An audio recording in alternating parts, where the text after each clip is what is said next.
Good afternoon. This is Grant Swartzwelder with OTA Environmental Solutions, and welcome to another Oilfield Strong webinar. As you know, you can go onto our YouTube channel and look for Oilfield Strong to see the variety of speakers that we have. Today, I think we've got a fantastic one. I heard him speak at Permian Basin Petroleum Association. And besides having fantastic credentials, I found him very refreshing because he actually answered questions directly and seemed to be not trying to avoid kind of giving potentially sensitive type answers. So how about that for an introduction, Chairman Darby? But Chairman Darby serves a House seat in District 72. Which is the San Angelo area, but includes 10 counties. So it's a large area that includes so much of the oil producing area of the Permian, the eastern part. He also serves on the House Committee of Energy Resources, has been chairman and vice chairman of a variety of national type entities like the Center for Legislative Energy and Environmental Research and the Energy Council. And I believe he's also, or was, or is the Texas House's appointment to the Southern States Energy Board. So he brings not only a state perspective, but also a federal perspective to so many of the things going on. So with that, Chairman Darby, really appreciate you being here and talking to us for a little time. You know, one of the things that you spoke about at the PBPA annual meeting was about transmission and winterization. I know two different things, but really wanted to visit about those. That you hear a lot of operators talk about flaring and their environmental issues is because of the lack of midstream takeaway. And then you hear midstream folks say they can't afford to have backup compressors and it's too hard to get additional lines in place. So you have kind of this battle between what's the answer? Well, thank you for being. It's wonderful to be with you today, Grant. Your podcasts are wonderful, and I've viewed several of them, and you're getting the message out, and I'm thankful for that. It is my privilege to represent a part of the Permian Basin, and I've been a 50-year oil and gas lawyer, so I've watched many cycles up and down of this oil and gas industry since the early 70s. I will tell you that it's the reports of the demise of the oil and gas industry have been greatly exaggerated, as the old story goes. And we continue to be resilient. We continue to be innovative. We continue to be responsive to the needs of our state and, of course, our nation and the world, for that matter. So in order to do that, you have to be forward thinking. You have to embrace technology. You have to prepare yourself and the industry for the changes that are on the horizon. Well, clearly the oil and gas boom, fueled by fracking technology and the need to deliver more oil and gas molecules to the market, and the reality is those molecules are located in parts of this state that we don't have refineries. And so you have to deliver those molecules to where there is refining capability. And today that capability is on the Gulf Coast. So in order to avail yourself of those wonderful discoveries in technology, you've got to get product to market. And that requires either highways, or it requires a pipeline, or it requires a rail line. And the South Orient rail line, of course, runs through the Concho Valley all the way from Coleman down to Presidio. And in the early days of fracking and discovery, there was not enough capacity. So we're thankful that the state of Texas owns a rail line that was able to deliver that capacity to market. It took for every rail car, it takes 4.5 18-wheelers off the road. So we were able to use rail. 18-wheelers initially, delivering it back, then rail. Now we built some takeaway capacity and pipelines. There are more pipelines being built. And so the point of my discussion is that where you have production of energy doesn't necessarily mean the place where you have to deliver it to, where the need is. And that's exactly true with our electrification problem. Every one of these major oil companies have made commitments to their shareholders, to their bankers, to the credit facilitators, that they will become more and more carbon neutral. And in order to do that, they have to transition from compressing stations that are driven by diesel generators.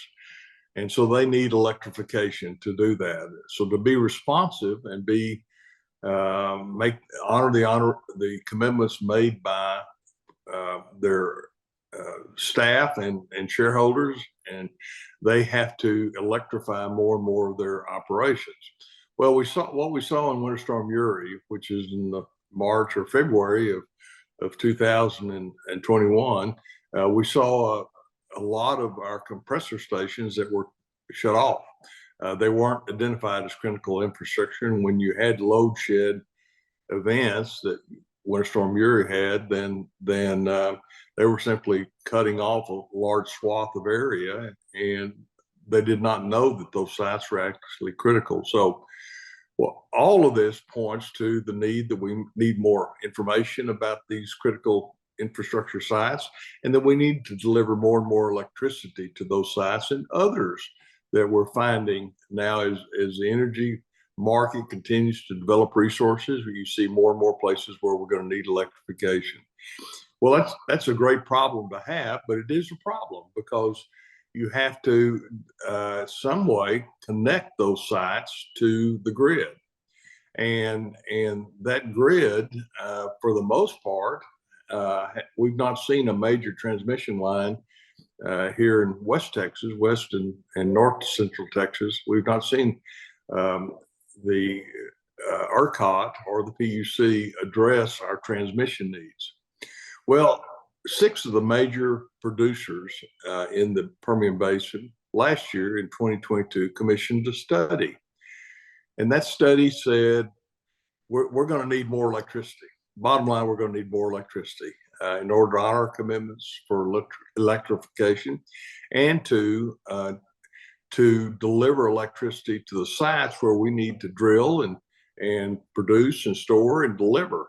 So, so that study was commissioned by large operators such as Diamondback and ConocoPhillips and Pioneer and others, showed that we need to greatly expand because your need, Grant, out here in West Texas, yours and my needs, and the operators and the people we live and work with are going to need to increase their demand for electricity. If they're going to develop, they're going to need to increase it from about 4.2 gigawatts to almost 17.6 gigawatts by the year 2030. So, in order, is that number? Sorry, Chairman Darby, is that number for the Permian or for the state? That's just the Permian Basin. We're just talking about the Permian Basin. Okay. And I said 2030, I meant 2032. So between now and 2032, we're going to increase the grid from our current capacity of about 4.2 gigawatts to almost 17.6 gigawatts. And so that just can't happen overnight. You have to build capacity, and the planning process necessary to do that, it takes time. The PUC and ERCOT have a very lengthy approval period for transmission projects, and so you've got to get them in the pipeline, get them ready to go. And so this report was produced in December of 22. It was available to the legislature as we went through our work in the 88th legislative session. I'm comfortable in saying I filed several bills, 2848 being one, that did not ultimately pass the House. It failed on a point of order. But there was another couple of bills that were designed to try to help, and I think they're going to help a little bit, but they do not address the overall predicament that we're in.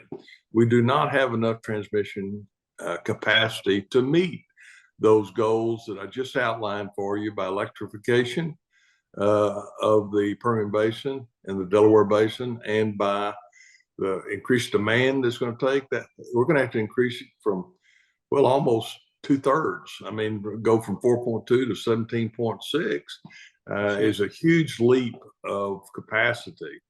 But there's a long runway for transmission projects. So I think the legislature has failed to meet its obligation for addressing these needs and concerns.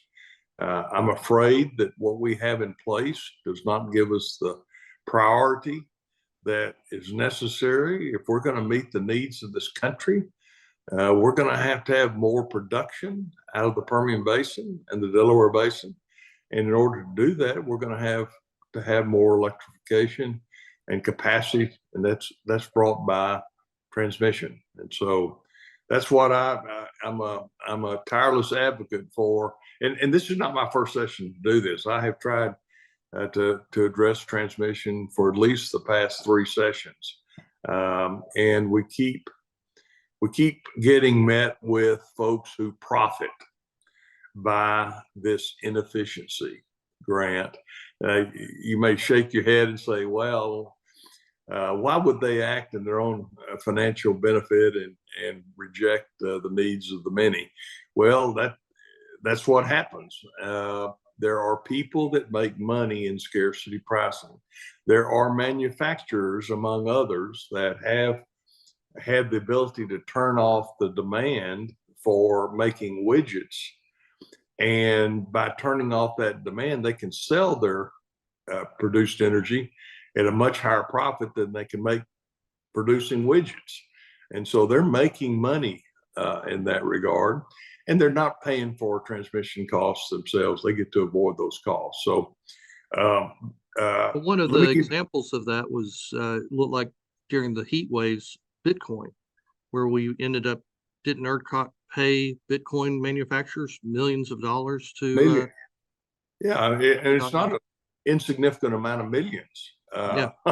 I think I'm totally off. I know that, but I'm talking about paid one Bitcoin manufacturer $11 million to turn it off for a couple of days. And that's just, he can't make that much money manufacturing Bitcoins during that period. Not at all. It's all out of whack.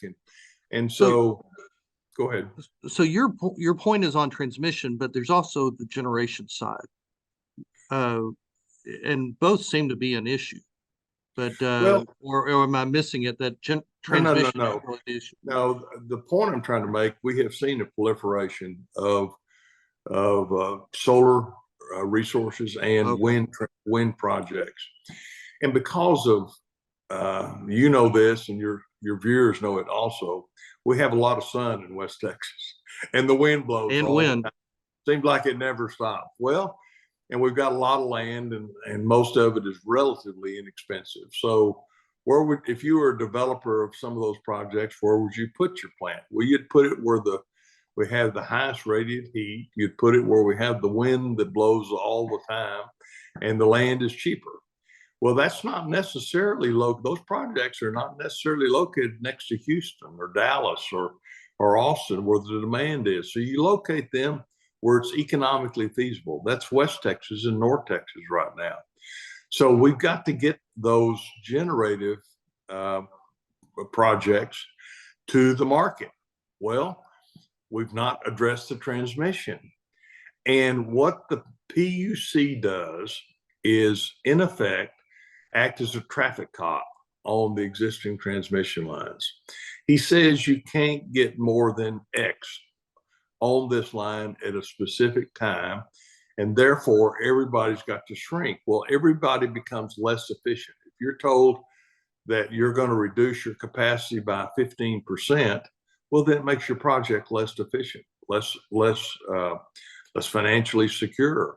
Right. And so that congestion, if you will, that results in what the ERCOT calls a generic transmission constraint.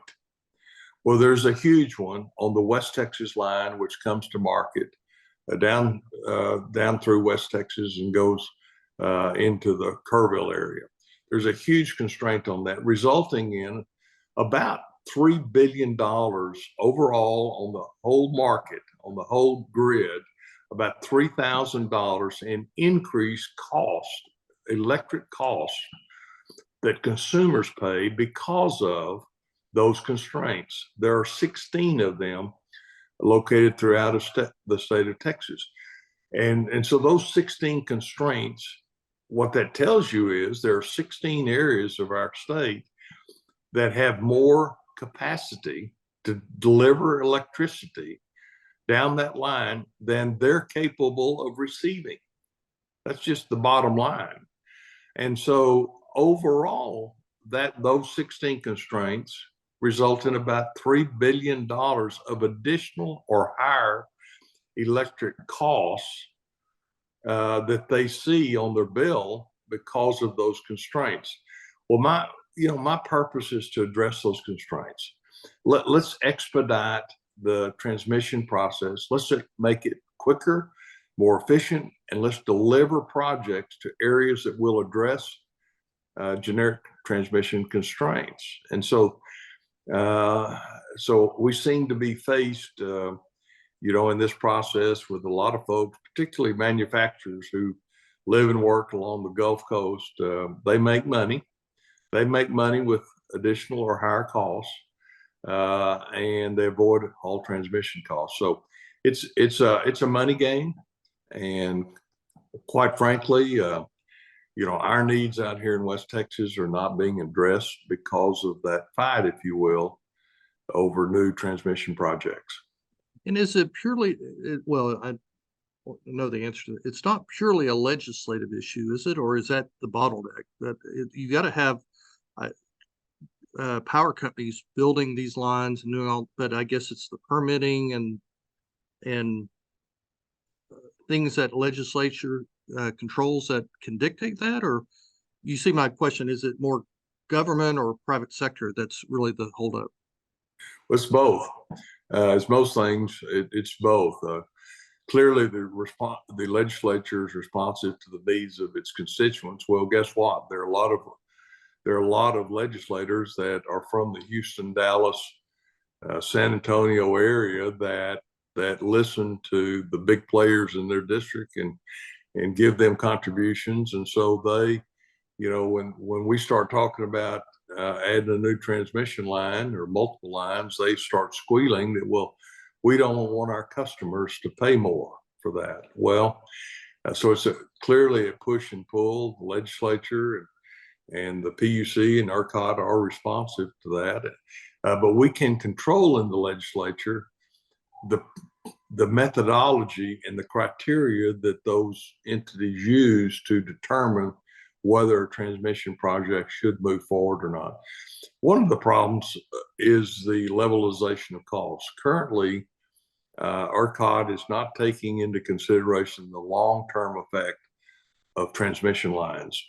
If you are a businessman, you're putting in a plant, you don't think you're going to recoup all the costs of that plant installation in the first year. Well, you have a longer view of that. You think that plant, I don't think you'd build it on 1 year's worth of economics. You're going to build it over 20, 30 years, her view of the horizon of how you're going to make money in that plant. So, but right now, the transmission system is, with the language that the legislature has put in, those levelized costs are viewed more on a short-term basis than they are over the life of 20-year life, if you will, of a transmission line, or a 30 or 40-year life of transmission line. So that's one of the problems, and the legislature has to instruct ERCOT and PUC to look at those levelized costs over a longer period of time to make these transmission projects more seemingly cost efficient. So legislature plays a big part of this, but clearly industry, those 6 operators that I talked about, the Diamondbacks, the Pioneers, they're concerned. They voiced their opinion. I've read their report. I've tried to respond to it. Well, there are some, mostly in the metropolitan areas, that look at that same report and say, yeah, that's fine and dandy, but I don't want to have to pay any more on my electricity bill. And we have a system here in this state that you got to have majority of the votes to get it off the floor and get it signed by the governor. And we're just not there yet. And I don't know, quite frankly, Grant, what it's going to take. I would not want another catastrophic event like Winter Storm Uri to have officials look seriously at these transmission projects and try to address that, because the reality is you can build these time periods were set up when a thermal generation plant, I mean a natural gas fired plant, those plants take 8 to 10 years to plan and put on the ground and put in place. And so the approval process for transmission projects kind of reflect that time period. Well, now we've seen, especially renewables, you can have a renewable project in a couple of years, 3 to 4 years. So, but our transmission approval process has not been updated to reflect that. And so that's why it is a priority. It's a priority, should be a priority of the legislature, and it's certainly a priority of mine. Well, you're painting a pretty dire situation, because you say by 2032, which I would think for these large projects, that's right across the, right next to the. It's in our front yard. Yeah. And then, we deal with a lot of these operators you talk about that are electrifying everything they do because of the ESG requirements. And you wonder, at some point they're going to wake up and these little co-ops out in Delaware Basin just won't have that electricity. So it's seems like we're posed for a major issue much sooner than later with that. So, and obviously that's I your agree with you, point. Grant. This is not something we can, quote, kick the can down the road much longer. I mean, we're going to have to address it. So, and then based on your point about the individual politics, you got your work ahead of you, it seems like. So what you mentioned Superstorm Uri. Well, how do you think that's gone with the whole winterification and to make sure that hasn't that we won't have that happen again? Well, I don't know. I certainly hope we don't have an event that occurred that long at that depth, right, or that much area of the state. I mean, clearly the entire state was under the umbrella or the blanket of this storm. And I kept trying to remind my colleagues, I sat through about 29 hours of testimony. After that, we had combined committee meetings. I was on the Energy Resources Committee, and we had multiple hearings about it. And of course, it was, some of my colleagues might ask a question. Well, you have a pump station that went down. How come don't y'all have pumpers that go out there and bleed the water off and make sure it doesn't freeze over? And, and I would remind them that they couldn't get out of their driveway. It takes a human being to get out of their driveway and drive to that remote location and do what's necessary to keep that pump station or compressor station operational. Yep. And so it's just the sheer depth of the storm, along with the ice, prevented a lot of human interaction with those sites that could have saved some of them. But then it's compounded. I had the president of Encore, who is one of the largest distributive systems we have and serves most of the Permian and Delaware Basin. I asked him, I said, we're talking about critical infrastructure sites. How many do you have on your board that reflects these are critical infrastructure sites? This would include hospitals. It would include fire stations, things like, how many do you have on your system? They said 35. Well, they had nearly 4,000 customers, I think, at the time. So it was just a small fraction of the, well, they had more than 4,000, but I think they had ultimately about 3,500 critical infrastructure sites that they didn't know about. And a lot of it is proprietary information by your viewers. They just don't want everybody to know where their compressor stations are, or or what they're doing. I mean, a lot of it is proprietary, and I understand that. But we force them as a legislature to address that by designating any compressor site as critical infrastructure. Now I think we do have about 3,500 of those sites. So if we do have another event, and if we do have if we don't have the capacity to meet the need, and there has to be some load shedding, then hopefully those critical infrastructure sites will remain functioning so they can deliver, natural gas down the line for everybody's homes, and oil to the refineries. So I think we've made some good progress.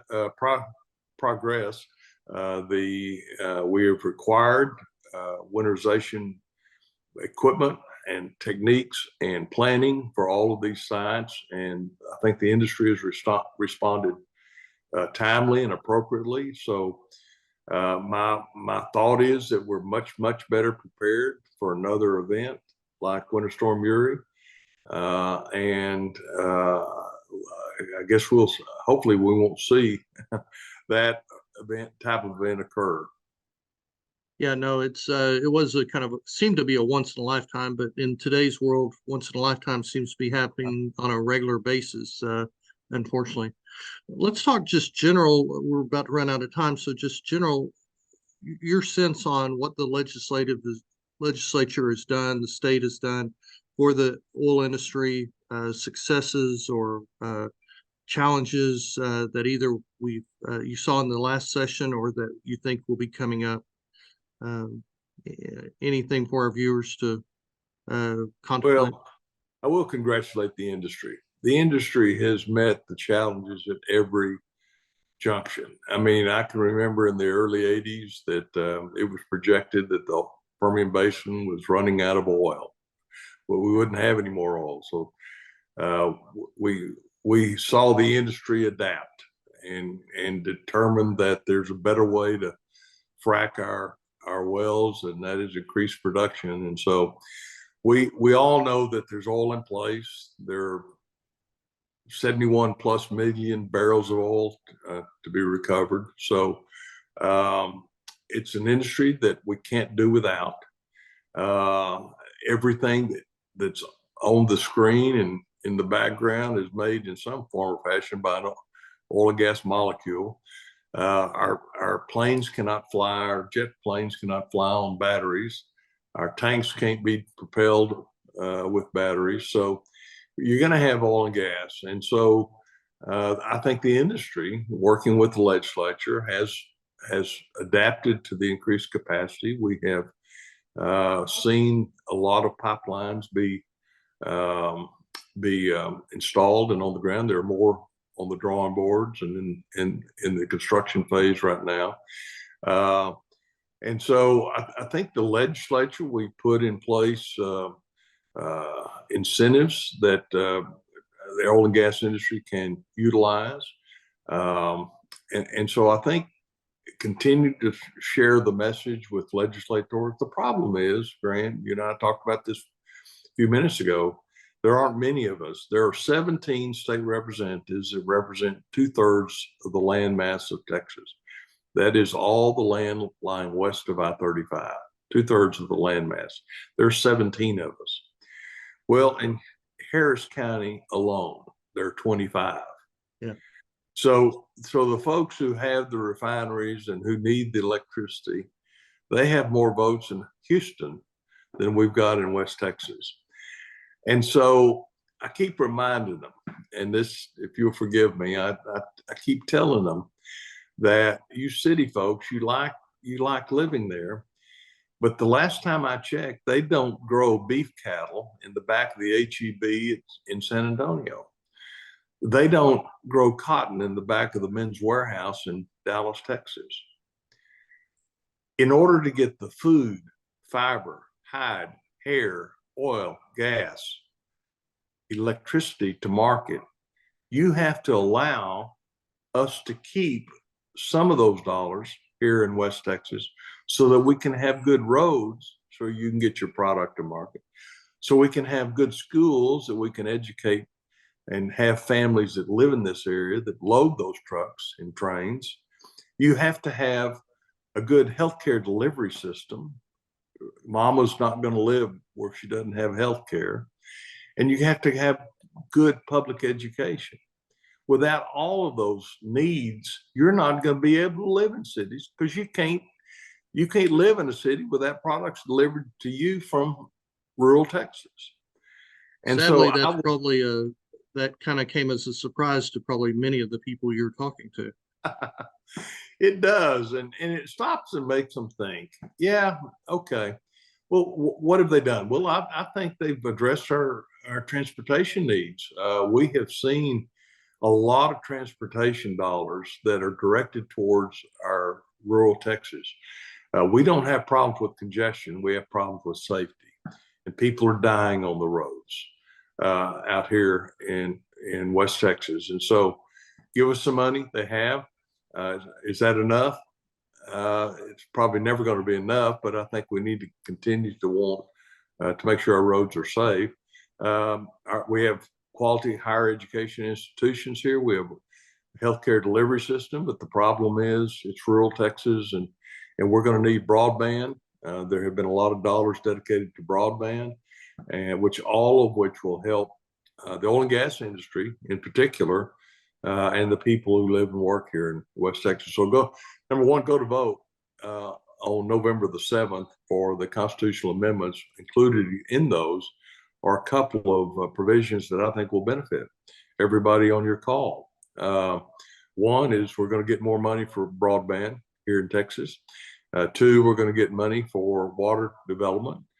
I told you we had to have good water, and that means that we're going to have more projects for our cities and delivery to remote areas.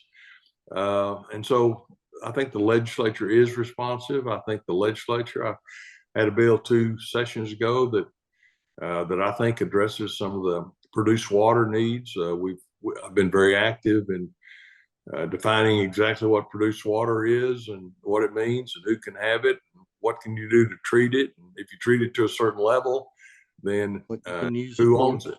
So all of that is critically important. And those are proposition, I think, 6, 7, and 8 that you're referring to that had broadband, electricity, and water implications. So there's one I agree. I don't remember the number, but there's one about energy also. We're providing low interest rate loans to generators who will use that money to build new thermal generation. So I think that's important also. Okay, thank you. It's one of the your point about the rural versus urban is so important, but it also speaks to the industry not promoting itself. And I talked to various CEOs and all, and it's like we need to talk about the industry and the importance of it, and what we're doing from an environmental side, the importance of it. And there seems to be a reluctance to create a public relations type of effort, even though the environmentalists are more than happy to do a public relations and a lobbying type effort.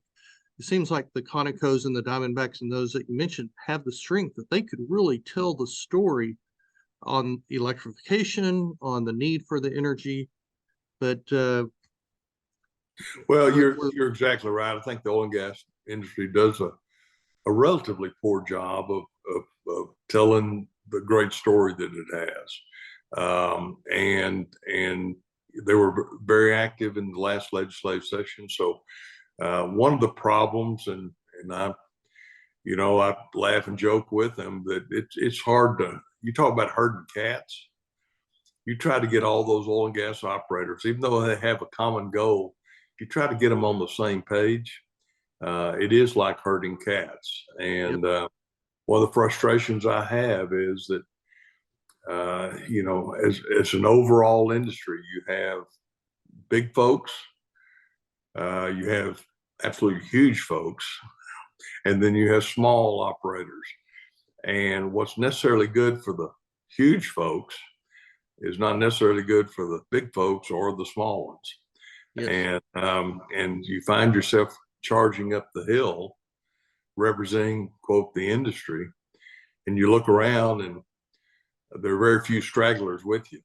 And so it's a frustrating political process. And I do share your thoughts, Grant, that we need a more unified and a more public voice about the Something that industry exists. Yeah. than Well, exists.